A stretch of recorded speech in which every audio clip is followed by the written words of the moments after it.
much. So let me welcome Waziri, who will then welcome the former governor and the chair of the KRA. Then from there, we will give us to ask. Tuendelea hivyo hivyo. Karibu Nyang. Thank you. Mr. Speaker, first I want to take this opportunity to thank you very much for giving me this opportunity to address Bunge la Wananchi. Bunge la Wananchi, oye! I hope I've not breached any standing order of this Bunge la Wananchi. I must admit that today is my first time to stand here. So many years back, I used to pass through Jivanji Garden, but this is the first time that I'm addressing fellow Kenyans at this venue. We are here with me is the chairman of Kenya Revenue Authority, the Honorable Nderitu Mureithi, who is also the immediate former governor for Laikipia County, who is also my friend. We worked with him in Azimio Economic Council. He was my chairman in Azimio Economic Council, where we were 4 of us. So we are people who have worked previously. So I know this is lunchtime and you have sacrificed to be here to engage in this discussion. And I want to straight away take this opportunity to take about not more than 10 minutes, Mr. Speaker, if you allow me, to give synopsis and general overview why we are here. And then I will also invite my colleague, whom I'm sure will take slightly less than the time I will take. Then after that, we'll open it up for questions. Why I say that, actually we came to listen more than to talk. And I want to start away by saying that the positions that we hold are delegated positions. We are here courtesy of the people of Kenya. We have been given delegated authority. If it were possible, all Kenyans would be at the National Treasury signing documents and approving budgets or preparing budgets. But because it is not possible, a few of us would be privileged enough, courtesy of the people of Kenya, to sit in those offices. When we sit in those offices, therefore, duty calls on us to be accountable to the people of Kenya. Remember last year, we went through in this country something we have never experienced before. We almost had a civil unrest in this country. Why? Because there was perception among Kenyans that they were not being listened to, that nobody was prepared to give them a listening ear. We must do things differently. We must learn. We have learned. I have learned as the cabinet secretary in charge of National Treasury. That is why I have come here to engage with you early enough when the budgeting process is still at its very early stages, so that I can also hear from you a few things. Number one is what the Kenyans consider as priority in their lives. That is very important for us to inform the budgeting process. Number two is what are some of the challenges in terms of taxation and tax measures. When you talk to Kenyans now, what is in the lips of everybody is that we are being overtaxed, and that the resources that we give the government, we don't see the value, that services are not being rendered. I want to engage you today to listen and hear from you. Apart from the challenges, apart from the problem, what do you believe would be the solutions to some of the challenges that we face as a country? Let me just take 2 or 3 minutes to break down a few things. When this government took over in 2022, there were a lot of challenges. One of them, and which is very critical, is the issue of public debt and the debt servicing costs. This government took over at a time when budget deficit, as per the budget estimates of 2022-23, was 925 billion shillings, which is almost $1 trillion. Imagine an economy like Kenya borrowing a quarter of its budget every year to finance its activities. Number two, This government took over when already the government was showing signs of defaulting in paying Eurobond. I'm sure you are aware of this, which almost caused economic meltdown in this country. The shilling traded to 160 per dollar because of the signals that was sent to the economy that the government was going to default. And so, and the window had been closed at that time. So that default, even though we avoided it, we must make sure, because going forward, some of you have heard me mention that Kenya, we will only have a breathing space between 2034 and 2048. Why do I say so? Because in 2027, there is going to be a Eurobond of 900 million to be paid in May, on May 22nd. That is the deadline. The following year, 2028, in February, 9 months later, we are paying another Eurobond, 1 billion, which was taken so many years back. Then that is 2028. 2029 is 1.2. Then 2031, we have 1.5. And then 2034, we have another 1.2. So the only time that we don't have Eurobond to repay is between 2034 and 2048. As a country, if we are responsible in managing our finances, we cannot wait until 2027 to be able to retire or pay some of these debts. If we do so, it will send a wrong signal to the economy, and we will be back to where we were early last year. Let me mention the second thing. The second thing is, where are we now?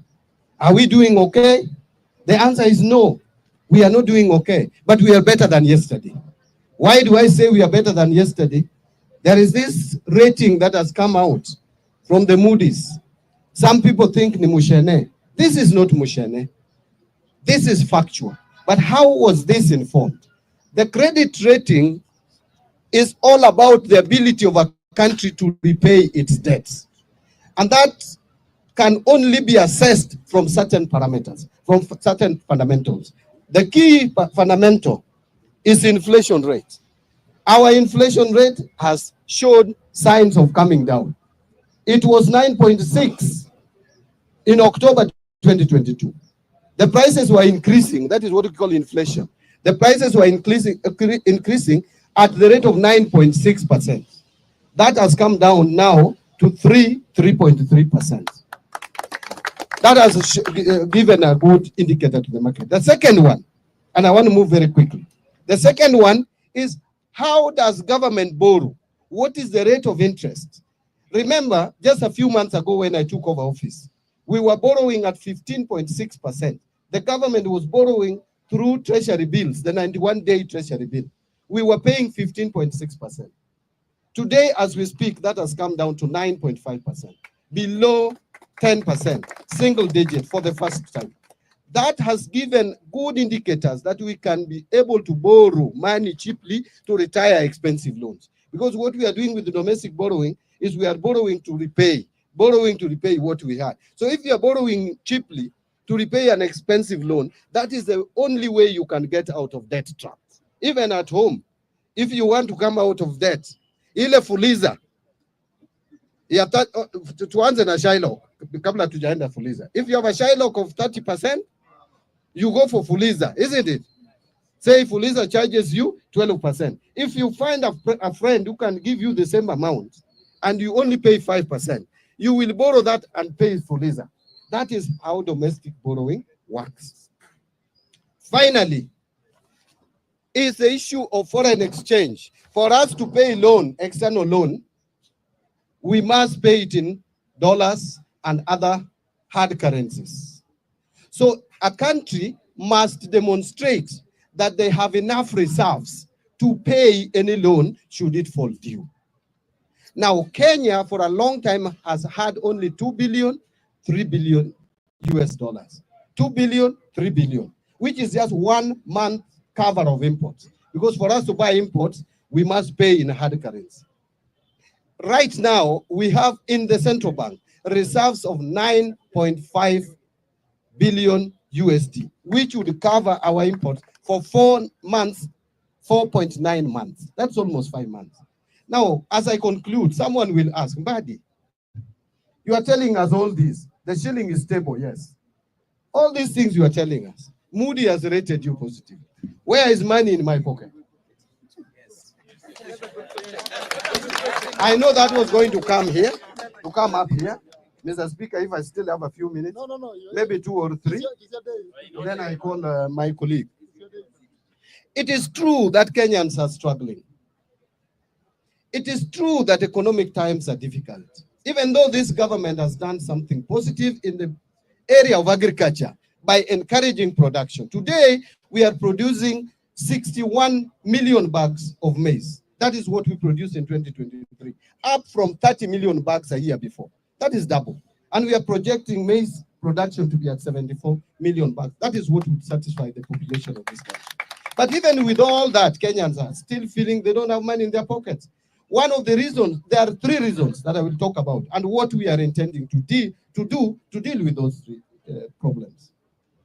Problem number 1 is the simple reason that because banks have not been able to give money to the private sector cheaply, private sector has not been borrowing money from the banks to expand their businesses, to create job opportunities.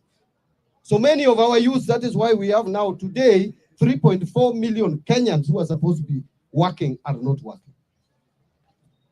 This is because businesses are not expanding. The government has been borrowing money expensively, and therefore banks also loan money to private sector even more expensively. You have started seeing banks lowering interest rates because of the deliberate efforts taken by government to reduce government borrowing and reduce interest rates so that private sector can borrow money, create job opportunities for many of you. You see, you may be earning the same salary, 100,000. But if your sister is unemployed, your brother is unemployed, they will all depend on your 100 shillings. You will not see money in your pocket. The money may not have disappeared from your pocket. It's still there. It is still the same 100. But the mouth it is feeding is a lot. Therefore, we must make sure that we create space for employment for more people so that we have more income. Number 2 is the issue of salaries. We brought SHA, we brought housing levy. Is that not correct? It shrunk your pay slips. But there are efforts that we are making to make sure that you don't earn too low before the introduction of SHA and before the introduction of housing levy.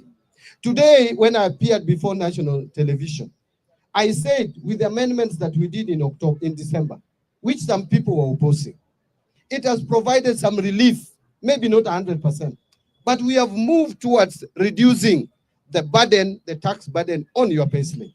So when you are told that there is no effort, it is not true. How I wish some of you could just take a calculator and calculate if you are earning 100,000 shillings. Before the amendments that we brought to Parliament, that 100,000 shillings, 4.25% was going to SHA and housing levy, which is 4,250.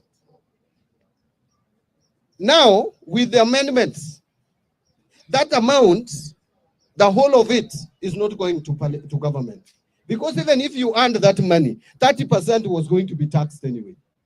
Today we are saying, if you contribute to SHA and you contribute to housing, the 4,250, it gives you tax relief of 30%. So what you are actually effectively paying is 70% of 4,250, which is 2,975. Now before SHA, there was NHIF, and you were paying 1,700 if you are earning 100,000. So if you remove that from 2,975, you remove 1,700, you remain with 1,275. So someone who is earning 100,000, the only amount you are losing now, which you are not losing before this administration came to power, is 1,275. I am not saying that that is not money. It is. But it is not as big as some people are trying to portray.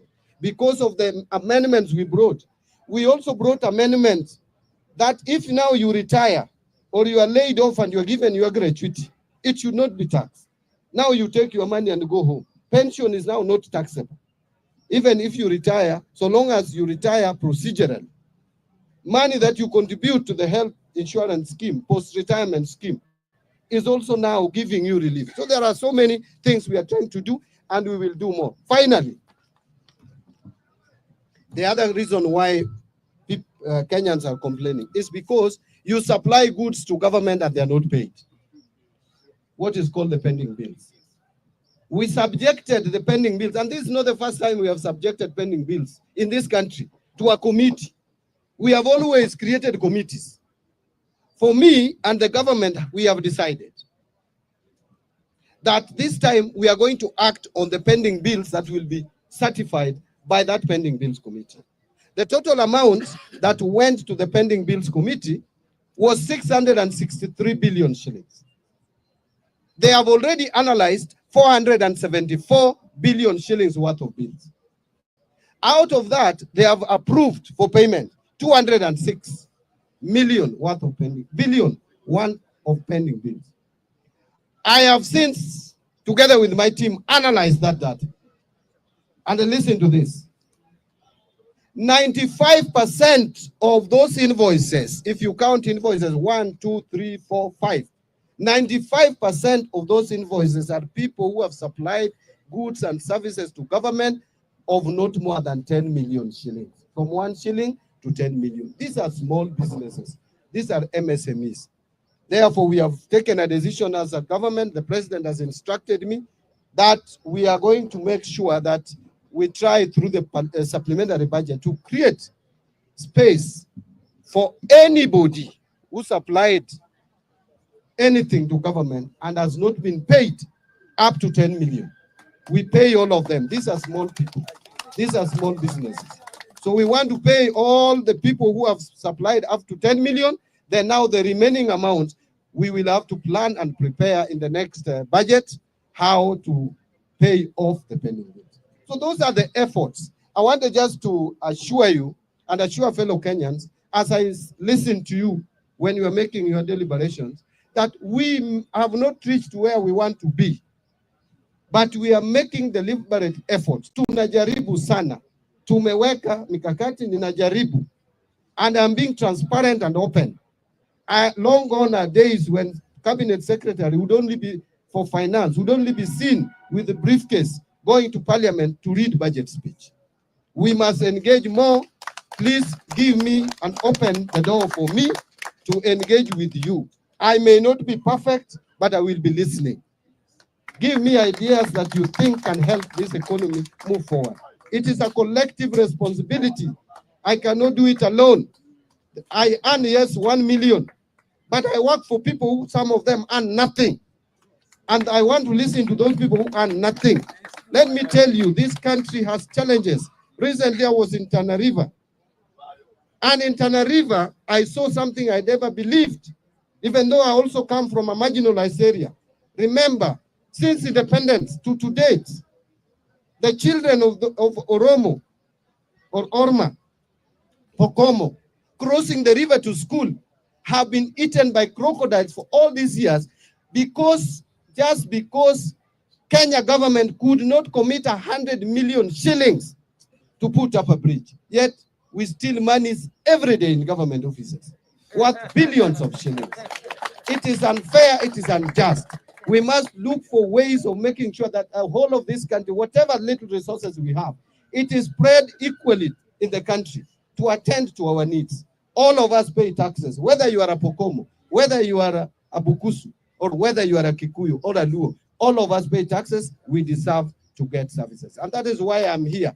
And this assembly has people from all ethnic communities. Let us speak openly. Let us respect each other. I respect any opinion, however you put it.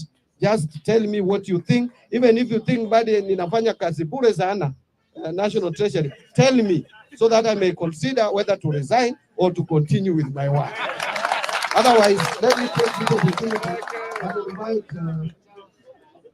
Governor Muridi to come and give us. He is going to focus a little bit on revenue collection. Yes. Yeah, I want him to be more strategic and focus there. Then now we open it up to you to give your views. Then we will again respond. I can't just disappear without responding. Sawa sawa, asante. Asante sana. Asante sana waziri. Asante sana waziri. Bwana Spika, President, President wa bunge la wananchi, kiongozi wa upinzani wa bunge la wananchi. Jina langu ni Nderitu Muriithi, Bwana Spika, vile cabinet secretary wangu amesema tayari. Nitalenga mambo ya ushuru. Bwana Spika, utaniruhusu Kiswahili kinichanganya, naongeza mpaka Kizungu. Thank you Mr. Speaker. Vile waziri alisema, tumekuwa tukihudumu na yeye katika Azimio Economic Council. Nilikuwa mwenyekiti na yeye akawa memba yangu. Vile mambo yakaendelea, yeye akakuwa waziri wa fedha, sio? Nafikiria wadosi wakamuuliza nani anaelewa mambo ya revenue. Kasema kuna jamaa mmoja anaitwa Nderi. Basi ndio nikajipata niko hapa. Bunge la wananchi oye. Asanteni. Waziri akanieleza hivi. Wakenya wako na bidii sana. Hata ukiangalia wakati wa COVID, Wakenya kweli waliweka bidii na wakatoa ushuru mpaka target iliyokuwa imewekwa wakati huo wa COVID. Akanieleza Wakenya wanaweka bidii. Hata wakati unaona tunakorogana, unaona bado Wakenya ni watiifu, wanafanya juhudi, responsibility yao. Kwa mfano ukiangalia hata hii huduma namba, utaona okay, tulikuwa tu vuta ni kuvute kidogo, lakini takriban Wakenya milioni 35 wakajiwasilisha. Ukaona hata hii mambo ya health insurance ambaye kidogo tena tukawa na vuta ni kuvute, utakuta pia takriban Wakenya milioni 18.8 wamejiwasilisha. Kwa hivyo waziri akanieleza,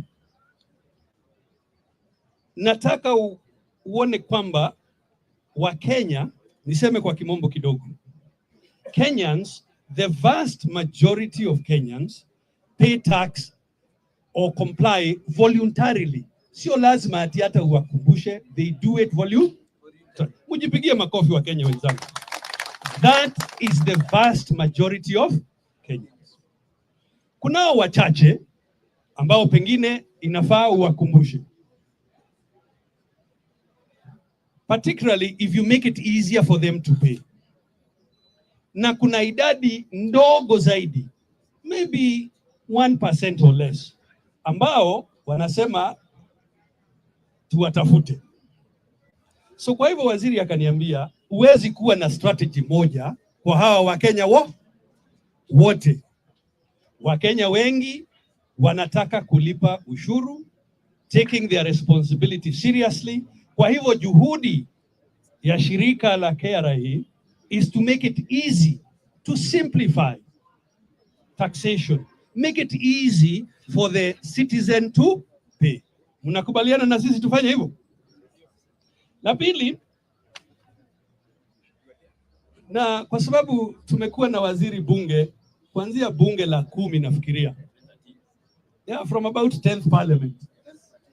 Now, yes, the thing is Kenyans, bunge la wananchi. I tell you, the most honorable thing is when a country is able to finance itself. That is the most honorable thing. Self-reliance is a true, I would say, measure of patriotism. Na waziri wangu tayari amesema, kwa hivyo sina haja ati nirudie. But when he asked me, nenda kazi, it is that sisi wa Kenya, we value kuweza kujitegemea kama wa Kenya, kuendesha maendeleo yetu. Sio lazima ati kila wakati waziri au rais ama wakuu wengine wa serikali lazima watembee duniani kutafuta kuomba. Sio? So the value of a self-funding nation as our source of pride as Kenyans. So, waziri na wakuu wengine mpaka rais mwenyewe wakanieleza hivi. Ukiangalia vile waziri amesema wale wako na payslip, tuseme wakiwa wengi sana ni takriban 3 milioni. Kwa hivyo waziri akanieleza, jameni, lazima tuwe na mpangilio mwafaka wa kuhakikisha kwamba Wakenya wengi iwezekanavyo wanashiriki kufanya nini? Kulipa ushuru. Hiyo ndio tunasema kwa kimombo expansion of tax base. Sasa swali ni, njia ni ipi? Which is the way of expanding the tax base? Now, zamani ukifikiria kizamani kulikuwa kwamba formal and informal sector. Lakini in today's economy, we must move beyond the idea of formal or informal. What we should look at is Kenyans in the way they are doing their businesses and make it easy for all of them kushiriki katika ujenzi wa taifa. Kwa hivyo, shirika letu la KRA mambo mawili. Mwanzo, nasikia tayari that we are moving from a revenue, an authority to a service organization. Kwa sababu tunataka wewe kama customer wetu, we must be focused on your needs and how to make it easier for you to undertake your responsibility of building Kenya. That is why tunalenga kutumia teknolojia. That the way to make it easy for you, sio kwamba ukuje upige mstari. La, ni kwamba wakati wowote ukiwa na juhudi fulani unahitaji kutekeleza, you can use technology and that should be sufficient without requiring you to do manual systems kama zamani. Kwa hivyo yale ndiyo tunalenga. Nimalize nikisema hivi. Obviously, tukiwa Wakenya wengi ambaye tunashiriki, ile Mkenya mmoja anaulizwa alipe, si itafanya nini? Itapungua. Bunge la wananchi oye. Bunge mashinani. Nguvu mashinani. Bunge la wananchi. Nguvu mashinani. Nauliza hivi, ikiwa sisi zote wa Kenya tunashiriki, si ile rate tunalipishwa mmoja wetu itapungua? Si itapungua? Basi, na hiyo ndio utaratibu tungependa tuendelee nayo. Mimi tutakuwa hapa na waziri, tuwasikize, mtuongeze mawaidha, mtuulize maswali. Waziri vile amesema, hata kama pengine mnaona kuna mahali kashida, mnasema. Thank you very much, Secretary General. Now may I get one from the opposition leader, Bunge la Wananchi National. Bunge power. I am the remaining Wamalwa Kijana and the representative of Raila in Bunge because he's the face of opposition. Tangu Gaucha aingie kwa serikali, siku hizi anavaa soft leather, Oxford. Waziri, umesema hapa kuhusu things like austerity measures, kupunguza expenditure ya serikali, ndo at least watu wapate nafuu. But juzi in the media, we saw that your office had allocated some hundreds of millions for members of the cabinet to be flying around.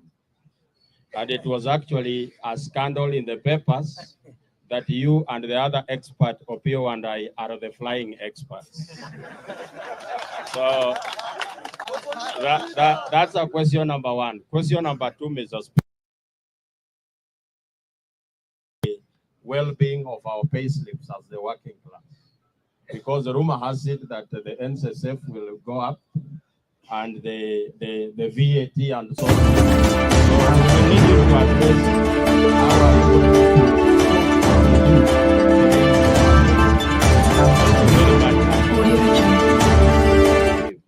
Thank you very much, Joachim. Third question will come from CPA Kiberenge. Kindly let us save time and let us be precise, okay? Thank you, honorable members and CS John Mbadi.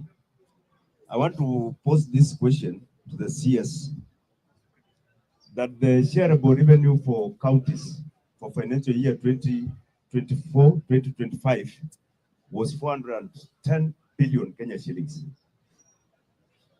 In this projected finance policy, the CS is allocating to counties shareable revenue 405 billion. And if you read, you will see that it will progressively reduce. This 410 billion is 9% of the total budget.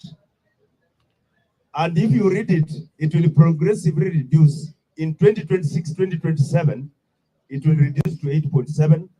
2027-2028, it will reduce to 8.2. So, CPA John Mbadi, Bwana CS, don't you think you will go down in our history as the CS who came to kill devolution by reducing resources to devolution? Thank you.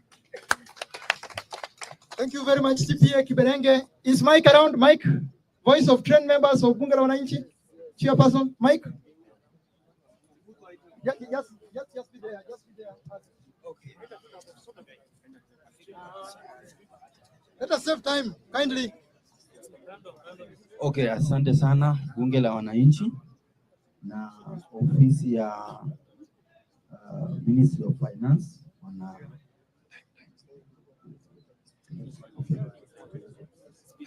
Okay, ofisi ya Finance Ministry, tunashukuru sana kama Bunge la Wananchi. Tumekuwa tukiuliza swali mingi na leo tunashukuru umefika kusikiza. Go to question kindly. Okay, nilikuwa nauliza, kuna wakati watu walikuwa naambiwa wa form groups alafu waungane wapate certificates za groups. Wakishapata certificates alafu kuna pesa yenye watakuwa napewa wanaanzisha nayo biashara. So ninataka kuuliza bwana CS, hiyo mipango imefika wapi na tutasaidia? Chairperson, Bunge la Wananchi electoral body, Makolonde. Kindly order members. There is a protocol here. Bunge la Wananchi. Kwa majina ni Makolonde, member and former official wa Bunge. All protocol observed. I'll go direct to the question. I'm also a policy and governance researcher. So I took time and I interacted with the plan. And I saw a similarity between it and FDR's the New Deal. And if you look at FDR New Deal, you realize that there are 3 R's. But unfortunately in Kenya, we are only pursuing the 2 R's. The first R was recovery of the economy. And as the CS has rightly said, if you look at the microeconomics, they are improving and the economy is improving. The second R was reforming the financial sector. And I'm glad the chair of KRA is here. And you can confirm that they're trying to expand the tax base and reform the financial sector so that we don't go back to where we are.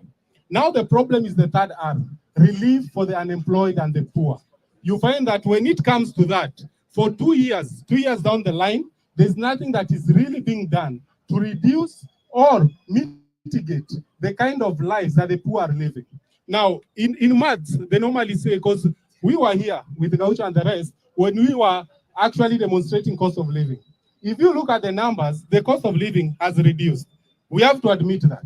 But unfortunately in maths, they say any number, if you multiply any number by 0, or 0 divided by any number, the answer is 0. The problem we have is, yes, unga has reduced from 250 to 150, but if you have 0 in your pocket, you can't afford it even if it's 15 bob. Secondly, so FDR, the solution that he gave, because I don't want to only challenge you without giving some of the solution, was expanding, and he created major infrastructure development. I remember our president said that the housing project was about creating employment. He even reintroduced Kazi Mtaani under environment or something. But if you look at the uptake, it is negligible. It's negligible. So Waziri, this is a challenge to you.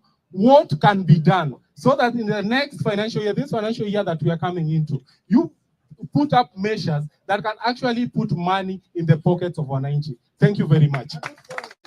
In the interest of time, I think we will again introduce another linear of questions. So may I welcome Waziri to respond to the questions which have been asked as we proceed. There is order here. It is time for expert. It's time for expert. Omingo Magara nimesikia amekasirika. Tutaangalia maneno ya Omingo Magara. Now, let me quickly address these questions because I've been told tutakuwa na round nyingine, si ndio?